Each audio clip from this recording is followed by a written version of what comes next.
Alright guys, welcome to a brand new mini-series here on the channel.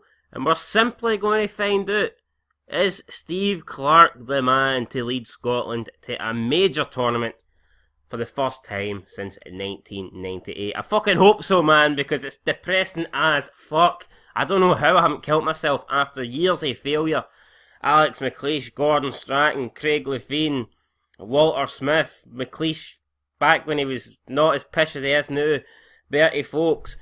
A bunch of managers have come and went, and the one thing they've all got in common is they've not got us to the next fucking stage of a major tournament, and that is absolute pish. That has to change, and hopefully Steve Clarke can be the man to change that. Clarke, if you remember, a couple of years ago, came in, took over Kilmarnock. They were bottom of the table. They were going down, there's no doubt about it, man. They were well clear at the bottom, like they were cut adrift, no doubt about it. And then Steve Clarke amazingly, put in an epic run. He got them all the way up to 5th place in the league that season. It was a fantastic achievement. And then he went and probably even did better this season by getting them 3rd and getting them qualified for Europa League. And he's decided that that is enough. I think he's decided that's maybe as far as he can take Kilmarnock. And now we're going to find out how far he can take Scotland. So here's some of Steve Clarke's stats. He's 54 years old. 6 caps he had for the national team. And his managerial stats, coaching, attacking, is 11, defending, 15. He is pretty good defensively. He does set his teams out well. Seems to be good at man management and motivating, 14 and 13 there. He's a determined individual with a 17 rating, judging player potential, 14 as well. Goalkeeper coaching is absolute pish, so hopefully he's got some good coaches at the national level, because we don't want him telling Scott Bain or Alan McGregor or whoever we've got in nets what to do, because I don't think he'll be doing a good job. But yeah, you're looking at his stats, man, they look alright. I've definitely seen worse stats. Dynamics. Is there anything else we can check with Steve Clarke? He's fairly happy with how things are going, but feels a move to a bigger stage would be in his best interests. And that's what he got, guys. He's got a move now to a big stage, so he has a chance to, finally do some good in the world, in the world of Scottish football. So preferred formation 4-4-2. He can definitely play that with Scotland. Playing style direct. We've got a good direct style as anybody. Why not? His playing mentality is balanced, pressing style balanced, and marking style is mixed. Personality resolute. So mental stats, it's not the best mentally. We do know he got called a couple of nasty names for the Rangers players, and he almost broke down Cretan, like he almost like flooded in fucking tears. He almost killed himself. It was suicide by tears, man. So hopefully when we do lose in the first couple of games, it's not that bad, because he is a little bit of an emotional figure. But enough about Steve Clarke. Let's look at the challenge he has in front of himself. Here you can see Scotland, the beautiful country that is absolute pish at football. Some stats that we all know about Scotland, and if we don't, then what planet are we living on? Nickname the Tartan Army. Population 5.22 million. Personally, I think that might be a bit wrong.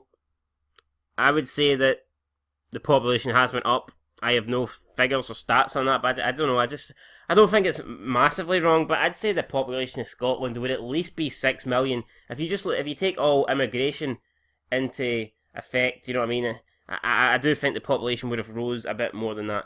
But anyway, doesn't really matter. Rival nations, England. Languages, English. Agreements, European Union. No, not much longer, hopefully. Get the fuck out of that. National Stadium, Hampden. Over 50,000 capacity. Obviously major clubs. You've got Celtic, Rangers, Aberdeen, Hibernian Hearts. Top players, you've got Kieran Tierney, Robertson, McGregor, MacArthur, Lee Griffiths. We all know about that. And we've got the European International League coming up now. Albeit this is in real life, this was over before Steve Clarke took over. I've decided that I actually want Steve Clarke to play this. I want to see how Steve Clarke would get on. Would he do better than McLeish? Would he do worse than McLeish? Maybe Steve Clarke won't finish top of this group. Maybe he'll have to, do it the hard way and actually win the proper European qualification campaign, because there's no guarantee that Steve Clarke will finish top of this. But if McLeish can do it, you'd like to hope that Clarke can do it. So we're about to begin. We're about to find out how he gets on. This is going to be a 3-part series. first part, obviously, is introduction, and we're going to find out whether or not Steve Clarke can qualify us for the Euros. Part 2, if he does qualify us for the Euros, Part 2 will simply be finding out how he gets on in the Euros. And then Part 3 will come to the conclusion of how he's done, but we'll also see if he could qualify us for the 2022 World Cup, and if he does qualify it for us, we'll see how he gets on. And then we'll decide, guys, whether the Steve Clarke experiment has worked. We'll decide if we were happy with the outcome, and we'll decide if he is the man to lead Scotland forward. Now, with that said and done, let's see how Steve Clarke got on in the European International League C, Division C. Alright, so here you can see Steve Clarke's fixture list for the remainder of the year 2018, and he kicked off his Scotland career with a win against Albania. It's nothing to mark out over. It's a win. A win's a win against Albania, and away 2-1 victory, which is decent enough.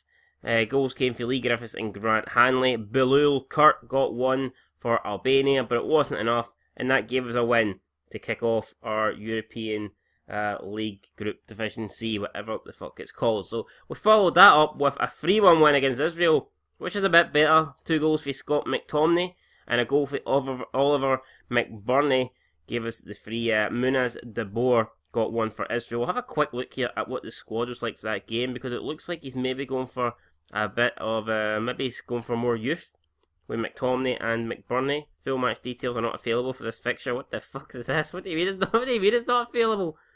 What bullshit's this? Oh my god, we're being discriminated against, man. We're being censored. We're being deleted from the internet as we speak. Right, so apparently there is no full match details for some reason. But anyway, good start. 2 games, 2 wins for Mr. Steve Clarke. He followed that up with another win in a 4-1 hammering of New Zealand in a friendly. Goals coming from Ryan Fraser, Cal McGregor, and a brace for Lee Griffiths. Following that, with a pretty disappointing 2-2 draw at home though against Albania. That is not the sort of result we're looking for. Oliver McBurney and Matt Ritchie getting on the score sheets. Mehmeti getting a brace for Albania. 51,866. A sellout Hampden came to see a 2-2 draw. Not a great result. Back to winning ways though against Bolivia. 3-0. Goals from Oliver McBurney twice and Lee Griffiths giving us a comfortable win there at Easter Road. Almost a sellout, 20,421. And then we ended the campaign with a 2-0 defeat against Israel. Manor Solomon and Tomir Hamed gave Israel the win in front of 11,000 Jews. And one has to wonder, guys, have we done enough? We picked up 7 points. It should be enough, but it's really not as convincing as I would have liked it to have been. But I guess 6 games in, come on, he's only lost his last game away from home. He did pick up 4 wins and a draw. I don't think it's terrible. I think it will be enough to secure the top of the European League division. But let's find out. It needs to be, guys, or else it's a massive disappointment. And it was enough, guys. So we did finish top. We did secure a playoff place, and we do get promoted to Division B. So it looks like we're in that last game against Israel. It was all over. Israel could not improve in their position. They were doomed. They were getting relegated. They were fucked up the ass before that match. So nothing would have changed. But it looks like the big result was managing to get that 2-2 draw at home against Albania. Because had Albania had won that game, then Albania would have been the team that would have won this League Division C group, and we would have been in second place. So that was a massive draw in the end. I did scoff a little bit when I seen that draw. I thought that's a poor result, but in the end, that draw was the difference between us getting a playoff place and not. So decent there. So that is us, guaranteed a playoff place, but we've still got the European qualifiers to come. Can Steve Clarke get us to the Euros? Let's find out. Alright, so we start our campaign with a draw. Well, first of all, let's have a look at the teams we've got in our group. It's Bosnia and Herzegovina, Spain, Armenia, Cyprus. So we're in a group of 5. It's going to be a tricky group, let's be honest. Bosnia and Spain are going to be 2 difficult teams to finish above. Can we do it? First game, away in Bosnia, a 2-2 draw. I think we'd take that all day long, to be honest. Bosnia went in front with a goal for Fiska in the first minute, and then we bounced back really quickly. 2 goals in the space of 2 minutes. McBurney and Fraser, 13th and 14th minute respectively, but then Mario Frankric got a goal back for Bosnia late on to get them a draw.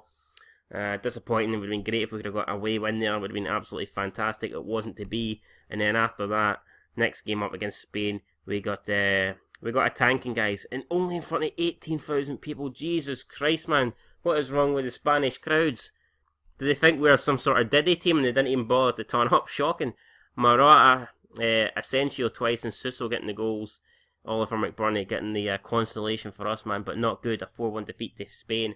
Absolute pish. We followed that up with 2 3-0 wins against Armenia, but I'm not going to say much about that. I mean, we have to beat Armenia. You have to take 6 points off them if you're going to qualify. Although we haven't took any points off Kyrgyzstan yet in the real life one. So what chance have we got? But yeah, there you go. McBurney twice, Lee Griffiths once in the first game, and then the second game, Cummings twice, and Oliver McBurney once. So good to see different goal scorers getting on the sheet. And yeah, man, impressive. Not so impressive though, a 3-0 hammering at home by Italy. Again, another sell at Hampden, and the fans went home unhappy, that's for sure. And then a 3-1 friendly defeat against Argentina. Jason Cummings with the goal, but Tagliafico, Higuain, and Aguero getting the win for the Argentines. I mean, it's positive to see us taking on these big teams in the friendlies, but we don't seem to be winning against the big teams, and that is a little bit more concerning. Up next, a 4-0 win against Cyprus. That's what we needed to try and get back into this European Championship campaign. Goals for Griffiths, Tierney and Jason Cummings with a brace. Great result there. And you talk about results that are not great. This one is shocking. A 3-0 defeat to Bosnia at home, out in front of another sellout crowd. 51,000 Scots wanting to hang themselves after this shite. Fiska, Kolasinac and Dieko with the goals. And I can't see how we can qualify now, guys. That is absolutely shocking. But speaking of shocking, we pulled off a shocking upset against Spain. 2-0. Jason Cummings, 43 and 84th minute. Fantastic. I think the damage is already done, to be honest, but that's a great result. Then a 7-0 win in a friendly against Moldova. Unbelievable. And then the last game of the campaign, a 3-0 defeat of Cyprus. So we picked up, 6 points against Cyprus, 6 points against Armenia, 3 points against Spain, and a point against Bosnia and Herzegovina. Is it enough, guys, to get us through? I don't know. It's going to be close. I feel like we've picked up many points. We picked up 16 points. I mean, that is going in a group of 5. This is going to be close. 16 points is a decent tally, but is it going to be good enough? Let's find out. Oh my god, look at that, man. That is absolute pish. It's not pish, it's unlucky. Fuck me, look at that. We came third on goal difference. No, not even goal difference. We had better goal difference. Fuck, that's even worse. We came third on head to head. That fucking defeat against Bosnia has cost us. Even if we drew with Bosnia, would have been fine. I cannot believe that, man. That is sick. That is absolute sick. Bosnia getting humped against Spain in the last game, but Jesus Christ, man.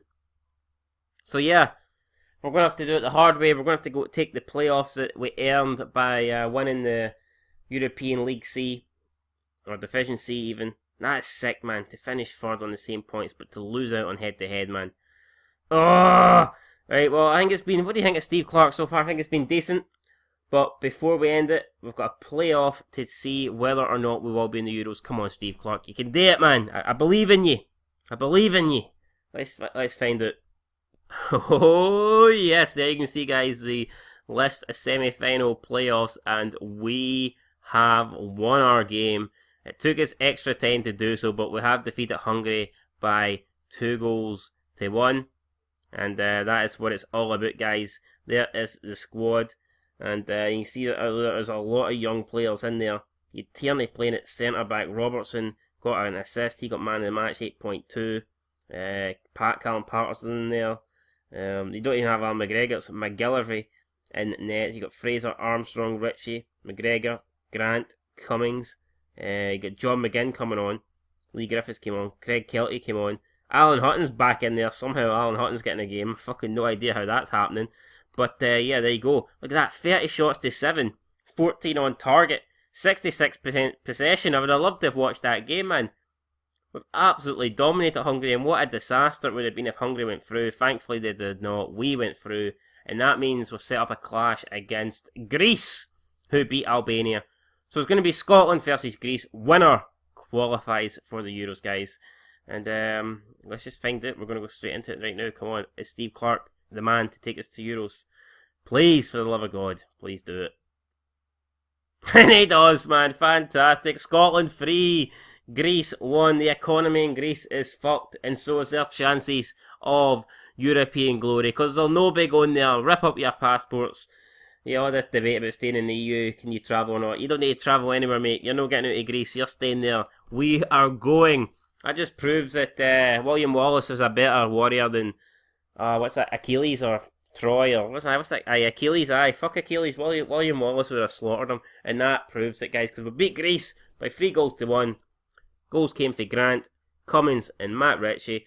Again, we were by far the better team. We didn't dominate it in the same fashion we did the Hungary game, but a win is a win, convincing win, and I am delighted to say that we will be in the Euros next time around, guys, in part 2. But that is it then for part 1. We've qualified, we've got the job done. We've got a friendly against Germany up next. I think we've moved up the world rankings to 37th. We have, so how much further will we move up? Our next victim is going to be Norway. And in a huge move, look at that. Kieran Tierney has went to Liverpool. That surely cannot be good for the development of Kieran Tierney. If he has went to Liverpool, there's no way he's going to be starting at left back, you have to feel. And unless Liverpool plan on maybe playing him beside Van Dijk at centre back, that seems like that could be a big step back for Scotland. I don't think that helps our hopes at all. Kieran Tierney and Robertson, it's bad enough having them in the same Scotland team, but now we've got them in the same Scotland and same Liverpool team, and that's just going to be affecting their game time. That is unbelievable. Shocking stuff. Can't believe that, guys. Cannot fucking believe that. But anyway, let me know, guys, what you think of the experiment. How did you think Steve Clarke got on? How do you think he will get on in part 2 when we do enter the Euros? And if there's any other experiments you'd like to see in the future, let me know, and I will consider them, guys. And that is it. Until next time, been Son of Scotland 90. This has been the Steve Clarke Football Manager Scotland experiment. Peace.